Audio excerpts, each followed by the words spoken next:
Paraguay, 25 de febrero de 2026. Hoy exploramos el pulso económico a través de las subastas públicas de bienes estatales, la frenética temporada de asambleas corporativas, los movimientos estratégicos en el sector agrícola y lo que parece ser una reestructuración corporativa masiva en el corazón financiero. Lo fascinante aquí es cómo una serie de avisos y edictos, que a simple vista podrían parecer pura y dura burocracia, actúan en realidad como el electrocardiograma de toda la economía nacional. Totalmente.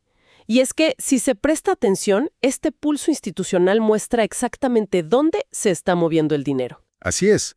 Muestra quién está comprando, quién se está fusionando. Y cómo el Estado recicla sus propios recursos, claro. Exacto. Y hay que considerar que los meses de febrero y marzo no son casuales para nada. Históricamente representan el momento de la verdad en el mundo corporativo. O sea, las empresas acaban de cerrar su ejercicio fiscal en diciembre. Los contadores han pasado todo enero y febrero cuadrando los números. Sudando la gota gorda, seguramente. Sin duda. Y ahora, en marzo, llega la hora de poner las cartas sobre la mesa, de aprobar los balances de 2025 y decidir hacia dónde va el capital. Bueno, y para entender ese ciclo, resulta sumamente útil empezar por la base, por el aspecto más físico, más tangible de la economía. Me refiero a la maquinaria estatal y la liquidación de activos. Claro, el hardware del Estado, digamos. Exactamente. Hay una convocatoria que ilustra esto a la perfección, programada para el 5 de marzo de 2026. La de la universidad, ¿verdad? Esa misma. Se trata de una subasta pública organizada por la Universidad Nacional de Canindeyú. ¿Allá en su campus de Saltos del Guairá? Así es.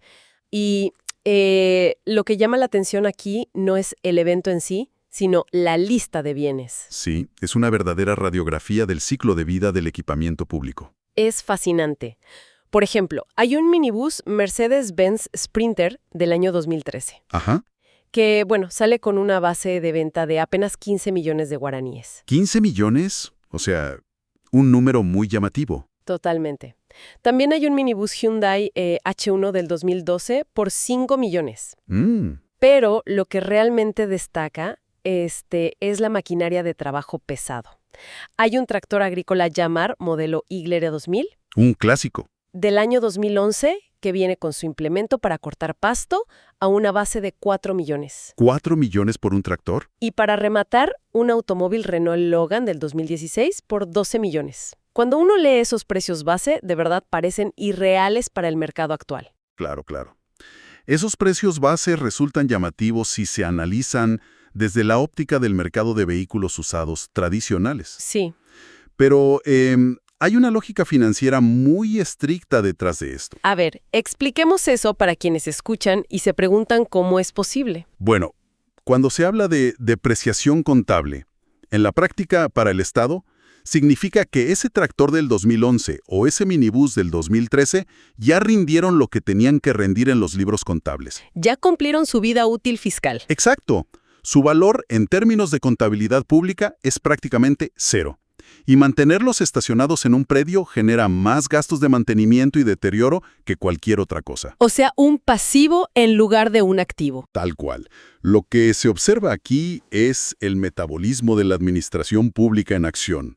El Estado está buscando liquidez rápida, está limpiando sus inventarios, bajo normativas pero muy estrictas del Ministerio de Economía y Finanzas para evitar cualquier tipo de suspicacia. Claro, porque es dinero público. Exacto. No es una simple venta de garage de fin de semana. Es un procedimiento legal y formal de recuperación de capital. Y esa búsqueda de liquidez rápida, queda clarísima al observar las condiciones de pago que exige la subasta. Ese es un punto clave. Porque a pesar de ser un proceso estatal, que uno suele asociar con trámites lentos o burocráticos... Sí, esa es la percepción general. Los requisitos para los compradores son tajantes. Tienen la opción de pagar la totalidad al contado y en efectivo en el mismo acto. En el mismo momento de la subasta. Así es. O bien abonar una seña del 50% en ese preciso momento, más la comisión del rematador, y saldar el resto en los 10 días siguientes. Es un contraste interesante, ¿verdad? Totalmente. Por un lado, la burocracia para dar de baja un activo toma meses, pero a la hora de cobrar... El sistema exige solvencia inmediata. Exacto. Y esto funciona como un filtro natural. Asegura que quienes participan en la subasta en el interior del país realmente tengan el capital en la mano, Evitando así las ofertas frívolas. evitando que alguien levante la mano sin tener los fondos reales para respaldar la compra. Exactamente. Es un mecanismo de defensa del propio Estado para asegurar que el proceso de limpieza de activos no se estanque. Así es. Ahora bien, si esa subasta representa la economía física, el recambio de fierros y motores, digamos, hay otro nivel de información que nos muestra el panorama corporativo en su máxima expresión. Y a un nivel de volumen impresionante. Abrumador. Al analizar la inmensa cantidad de asambleas ordinarias convocadas para la primera quincena de marzo, uno se encuentra frente a un torrente de actividad corporativa. Todas convergiendo al mismo tiempo. Todas estas empresas se reúnen con un propósito idéntico: aprobar el balance del año 2025, revisar la memoria del directorio y definir la distribución de utilidades. Y la diversidad de los actores es total. Se ven firmas inmensas como la farmacéutica Indufar ¿Sí? o la industria de ensamblaje Reimpex, e incluso entidades deportivas como el Club Esportivo Trinidense. Y exacto. Todos, sin importar el rubro, están obligados por el mismo marco legal a transparentar su gestión en la misma ventana de tiempo. Y es válido detenerse en esa diversidad, porque si agrupamos esa avalancha de asambleas por su ubicación geográfica, empieza a dibujarse un mapa económico muy, pero muy revelador. Un verdadero mapa de calor económico. Totalmente. Hay zonas que brillan con muchísima intensidad. El departamento de Alto Paraná es sin duda el epicentro del poderío agrícola. Sin lugar a dudas. Se nota una enorme concentración de asambleas en ciudades específicas, como Santa Rita, Iruña y Naranjal. El corazón productivo. Ahí mismo surgen firmas como AgroWill S.A., Agropecuaria Oberger, Agroiruña Insumos Agrícolas y Agrosilo San Pedro. Y no estamos hablando de simples establecimientos rurales familiares. No, para nada. Estas son corporaciones complejas que manejan silos gigantescos, importación de insumos y exportación a gran escala. ¿Y si conectamos esto con el panorama general? Claro, la concentración en esas zonas específicas de Alto Paraná ilustra perfectamente cómo funciona el músculo financiero del agronegocio. En estas empresas, el capital fluye en ciclos largos. Ciclos que no dependen del día a día, sino de las estaciones. Exacto. Dependen de las temporadas de siembra, de la cosecha, de los precios internacionales de los commodities allá en Chicago y, por supuesto, del clima. Que es el factor más impredecible de todos. Siempre. Entonces, las asambleas de estas firmas agrícolas probablemente reflejan balances donde el patrimonio está fuertemente inmovilizado en tierras, en los silos, en maquinaria pesada como los tractores que mencionábamos antes. Es una economía de paciencia y volumen. Una economía de paciencia y volumen, exactamente, donde las decisiones de la asamblea definen inversiones para el próximo ciclo agrícola que van a afectar, eventualmente, a toda la cadena de valor de la región. Pero, y aquí se pone interesante, al lado de ese gigante agrícola de ciclos largos, el mismo mapa nos muestra un contraste brutal en la misma región. A escasos kilómetros. El polo comercial de Ciudad del Este. Allí aparece una lista interminable de convocatorias para firmas comerciales. Hablamos de E.ON S.A., World Music, Yumana S.A. Nombres muy conocidos en la zona fronteriza. Y un detalle geográfico muy particular es que muchas de estas empresas tienen sus domicilios legales en los centros neurálgicos del comercio transfronterizo. Como la icónica galería Llevay Senker. Exactamente. Directamente sobre la avenida Carlos Antonio López. Es un universo financiero completamente distinto al de los silos de Naranjal. Es un contraste fascinante de observar. Porque mientras que la empresa agrícola en el sur de Alto Paraná planifica a meses o años vista, la empresa ubicada en la galería Llevay Center opera con una agilidad vertiginosa. Casi en tiempo real. En tiempo real. En Ciudad del Este, el comercio de importación y exportación exige un manejo diario del tipo de cambio. Estas empresas actúan de hecho como un gigantesco mecanismo de cobertura o hedge cambiario. Y sus inventarios son otra historia. Completamente. Sus balances generales no muestran grandes extensiones de tierra productiva. Muestran inventarios de altísima rotación. Tecnología, electrónica, todo fluyendo diariamente por la frontera. Pero lo interesante aquí, lo que unifica todo, es que la ley no hace distinciones. La ley es ciega a la velocidad del negocio. El Código Civil y las normativas vigentes exigen el mismo rigor formal. El depósito previo de las acciones, la convocatoria oficial, la publicación y la aprobación de los números de 2025. Exacto. Tanto para el siglo sojero inmenso como para el importador de electrónica en la frontera. La sincronía legal unifica realidades comerciales que en la práctica operan a velocidades totalmente opuestas. Y dentro de esa misma formalidad legal unificadora, a veces uno se topa con sorpresas. Detalles que muestran cómo el tejido corporativo se entrelaza con la identidad cultural profunda del país. Siempre hay algún detalle pintoresco. Sí, por ejemplo, revisando el registro, hay una convocatoria de asamblea para una sociedad anónima llamada, literalmente, San Roque González Primer Santo Paraguayo S.A. Es un nombre imponente para una sociedad comercial. Lo es. Y resulta muy peculiar ver un nombre de tan profunda carga histórica y religiosa sujeto a la rigidez de un balance general, a un cuadro de resultados y a la firma de un síndico contable. Es un gran punto. Es un recordatorio de que detrás de las estructuras abstractas de las sociedades anónimas, de los números fríos, hay personas. Personas de verdad. Personas que imprimen sus visiones, su fe y su identidad local directamente en el registro comercial del país. La estructura corporativa al final del día es simplemente un envase que aloja la cultura de quienes lo conforman. Sin duda. Ahora bien, hasta este punto hemos estado analizando las asambleas ordinarias. Que son en esencia reuniones de mantenimiento institucional. Exacto. Muestran el estado actual de las cosas y cierran el capítulo del año anterior, del 2025 en este caso. Pero Siempre hay un pero. si se quiere anticipar hacia dónde se moverá el gran capital en el futuro cercano, es necesario poner la lupa sobre las asambleas extraordinarias. Ahí es donde realmente ocurre la magia financiera. Allí es donde se aprueban las reestructuraciones profundas y los verdaderos movimientos estratégicos en el tablero empresarial. Totalmente. Un caso que sirve como un buen ejemplo de transición es el de Goya Tour Operador Sociedad Anónima. Sí, lo estaba viendo. Su convocatoria extraordinaria no es para discutir utilidades pasadas o quién ganó qué, es para modificar sus estatutos sociales y efectuar un cambio en la denominación de la sociedad. Un giro de timón formal. Un reposicionamiento en el mercado. Pero, revisando con mucho más detalle todas estas convocatorias extraordinarias, surge un patrón. Un patrón impresionante. Un patrón que parece sacado de un manual de ingeniería financiera de altísimo nivel. Veamos esto de cerca porque es clave. Hay un bloque de 7 empresas que, a primera vista, no tienen absolutamente nada que ver entre sí.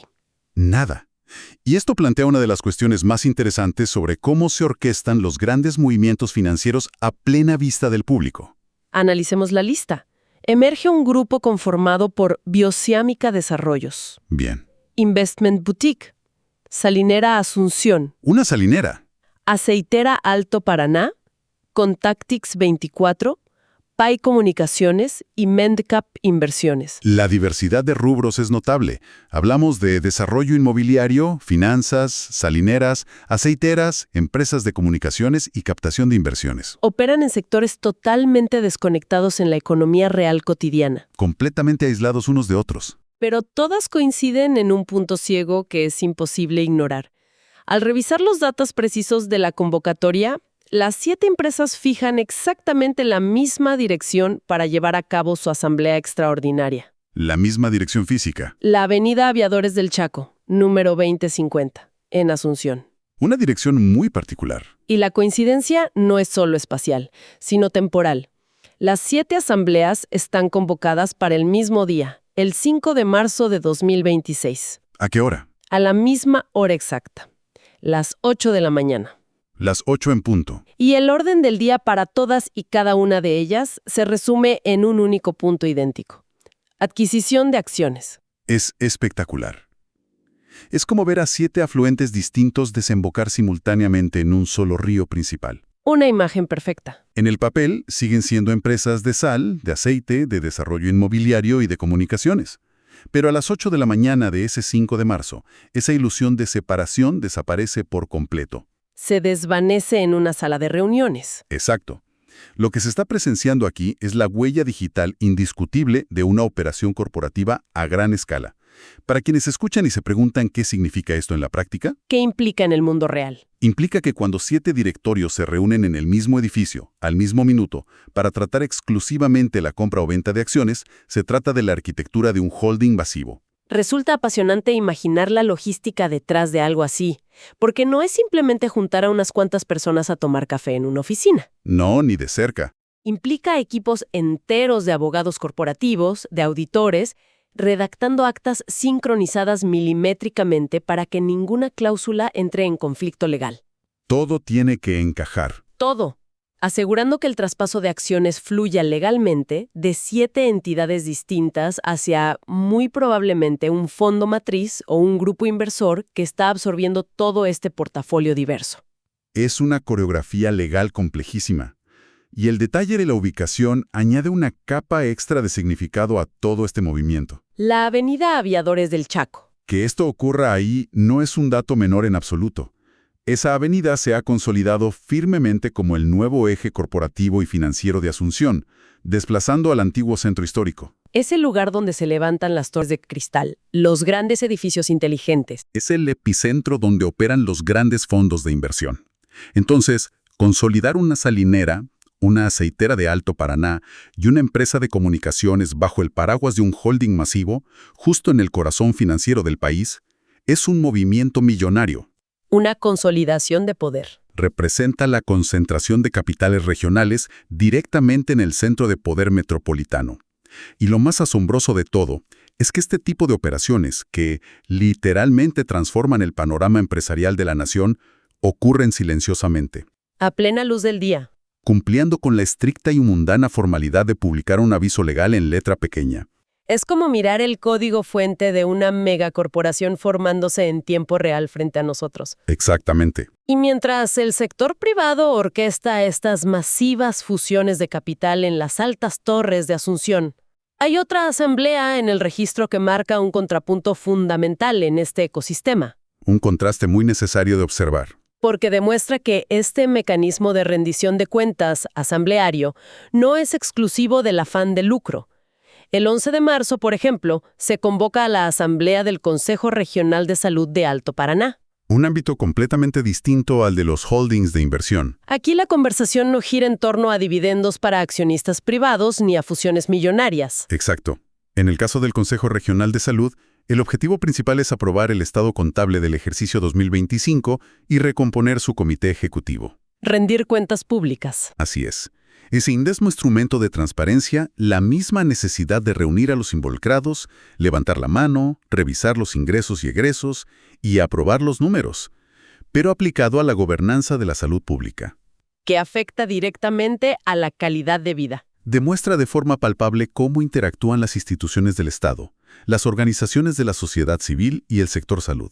Es la misma herramienta legal para fines opuestos. Totalmente, ya sea para distribuir las utilidades de una empresa de importación transfronteriza o para validar la gestión de fondos públicos y privados destinados a hospitales regionales, la Asamblea sigue siendo el mecanismo fundamental mediante el cual la sociedad legitima sus acciones y planifica su viabilidad futura.